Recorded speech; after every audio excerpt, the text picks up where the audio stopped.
There's a number so large that most people stop listening the moment they hear it. $34 trillion. That's not a typo, that's not a projection, that's not a future warning. That is the current national debt of the United States. But here's the real question, and it's the one almost no one is asking. At what point does debt stop being a problem and start becoming a turning point in history? Because when you study the past, not headlines, not politics, not predictions, but actual financial history, you discover something unsettling. Every great power reaches a moment when debt no longer functions as a tool, but as a trap. Rome had that moment. Britain had that moment. Spain had that moment. And the uncomfortable truth is this: America may already be past it. So today, we're not asking if the U.S. will collapse tomorrow. We're asking something far more important. Has America's debt reached the point of no return? And if history is any guide, what happens next? Debt isn't the disease, it's the symptom. Let's get one thing clear right away. Debt itself is not evil. In fact, debt helped build America. The United States borrowed heavily to fight the Revolutionary War. It borrowed again during the Civil War. It borrowed massively during World War II. And each time, that debt fueled growth, productivity, and long-term prosperity. So what's different now? The difference isn't the size of the debt alone, it's the purpose of the debt. Historically, successful debt created future income, factories, infrastructure, innovation. Modern debt increasingly exists just to keep the system running, to pay for yesterday, to service old obligations, to delay difficult choices. And when debt shifts from investment to maintenance, history shows the outcome is rarely gentle. Rome, when currency lost its meaning. Let's go back nearly 2,000 years. At its height, the Roman Empire controlled trade, military power, and the global economy of its time. But Rome faced a familiar problem: endless wars, rising military costs, a growing bureaucracy, and a tax base that couldn't keep up.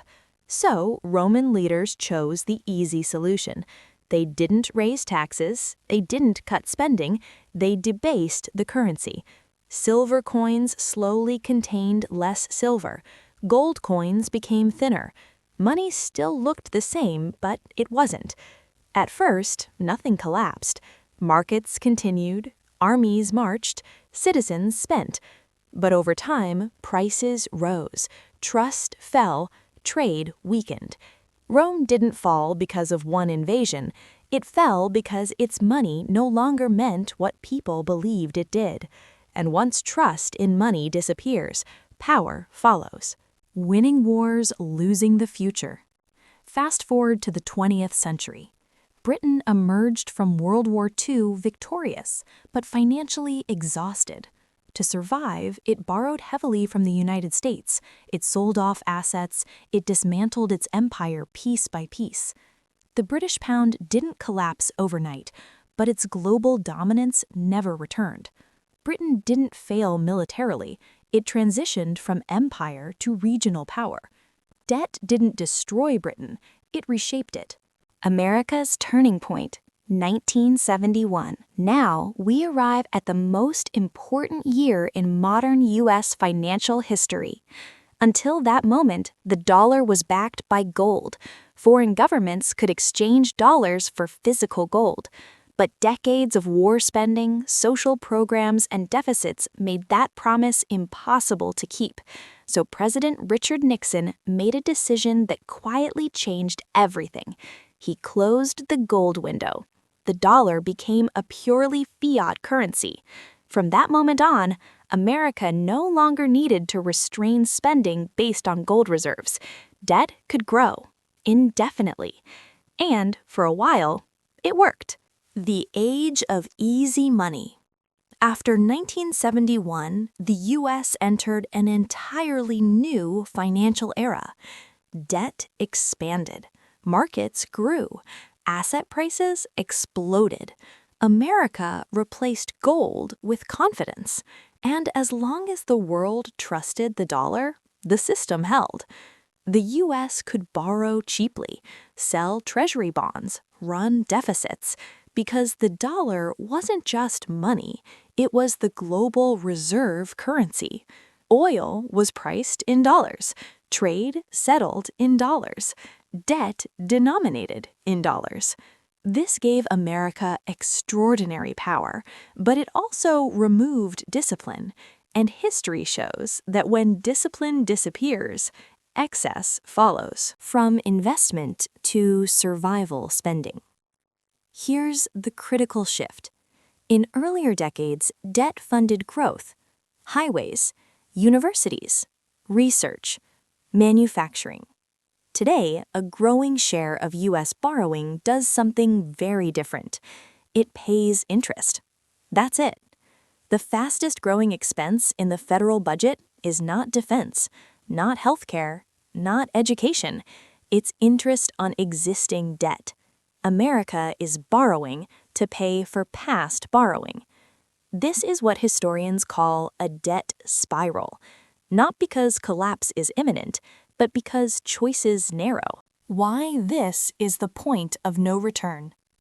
The phrase point of no return doesn't mean catastrophe tomorrow. It means this: no realistic combination of taxes, spending cuts, or growth can reverse the trajectory without causing massive economic pain. Raising taxes enough would crush growth. Cutting spending enough would destabilize society. Growing fast enough is statistically unlikely. So what's left? Inflation, currency debasement, financial repression. The same tools used by Rome, by Britain, by countless empires before. Inflation is the invisible tax. Inflation isn't an accident. It's a policy outcome. When governments owe too much, inflation quietly reduces the real value of that debt. And who pays? Anyone holding cash, anyone on a fixed income, anyone without assets. Inflation doesn't show up as a bill. It shows up at the grocery store, at the gas pump, in housing prices. It transfers wealth from savers to borrowers, from workers to asset owners, from the future to the present. Why the dollar hasn't collapsed yet. At this point, many people ask the same question. If things are so bad, why is the dollar still strong? Because reserve currencies don't collapse suddenly. They erode slowly, quietly. The dollar remains dominant not because America is perfect, but because alternatives are fragmented. History shows that reserve currencies lose status over decades, not days.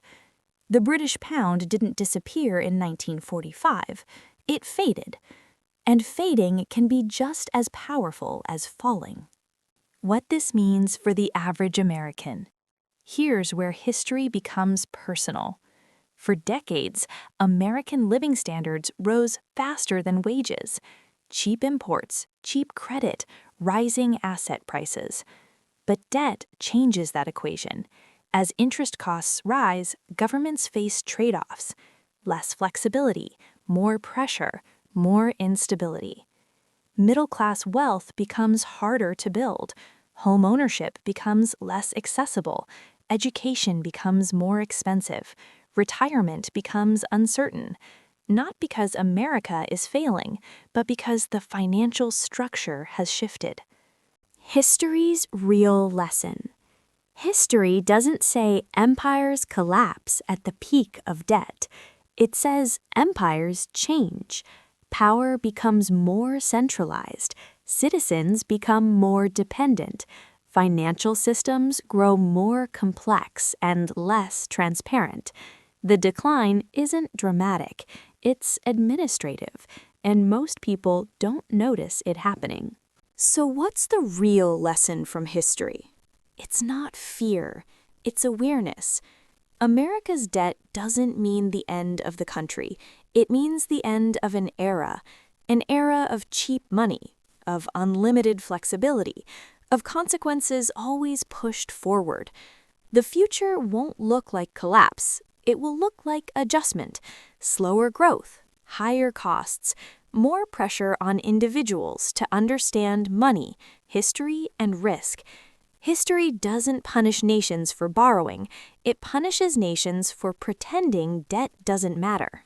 If this video helped you see America's debt not as a headline, but as part of a long historical pattern, make sure to like this video. It helps more people discover financial documentary. Subscribe to the channel for deep dives into the hidden forces shaping money, power, and history. And let us know in the comments, do you think America is approaching a historical turning point, or just another chapter in a long financial cycle? Explore more videos right here on Financial Documentary, where the past explains the present and prepares us for what comes next.